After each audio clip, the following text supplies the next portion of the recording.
Le loup qui cherchait une amoureuse de Oriane Lallemand, illustration de Éléonore Thuillier.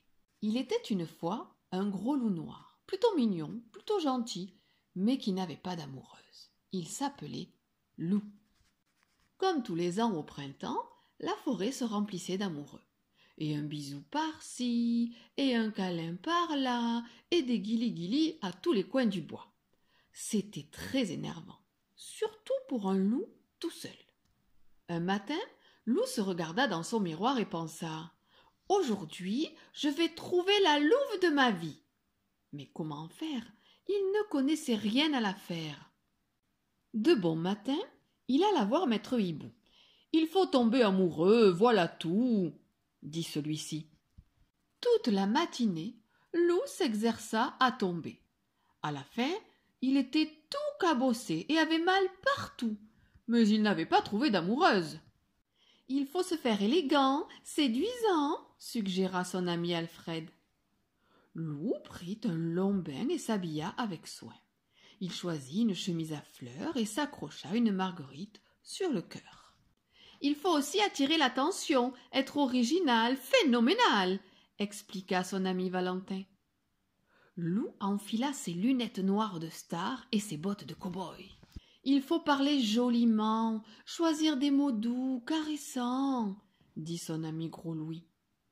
Loup courut acheter un livre de poésie. Il le lut en entier et apprit tous les poèmes où l'on disait « Je t'aime ».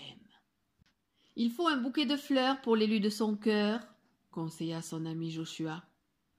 Loup composa un joli bouquet avec les fleurs de la forêt. « Mais comment saurais-je que c'est la louve de ma vie ?» demanda encore Loup à ses amis.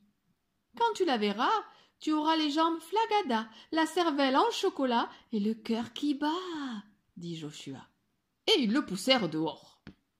Ainsi équipé, Loup se promena dans la forêt. Il commençait à désespérer quand une louve apparut sur le sentier. Loup lui tendit le bouquet en récitant « Ce bouquet des bois est comme toi, ô louve, sauvage et doux à la fois. »« Arrête ton blabla, espèce de gros bêta !» répondit la louve sans s'arrêter. Loup resta planté au milieu du chemin. Il n'y comprenait plus rien. « C'est vraiment compliqué de trouver une amoureuse, » soupira-t-il. Il s'assit pour enlever ses bottes.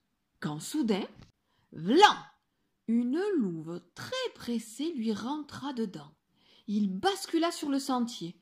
« Je suis vraiment désolé, » dit la louve. « Mais quelle idée d'être assis au milieu du chemin !»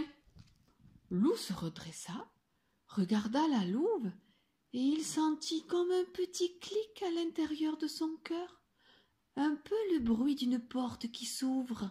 « Vous avez l'air secoué, » s'inquiéta la louve. « Voulez-vous venir chez moi prendre un thé ?»« Avec plaisir, » bredouilla Loup. Et il la suivit, le cœur battant, les jambes flagadas et la cervelle en chocolat.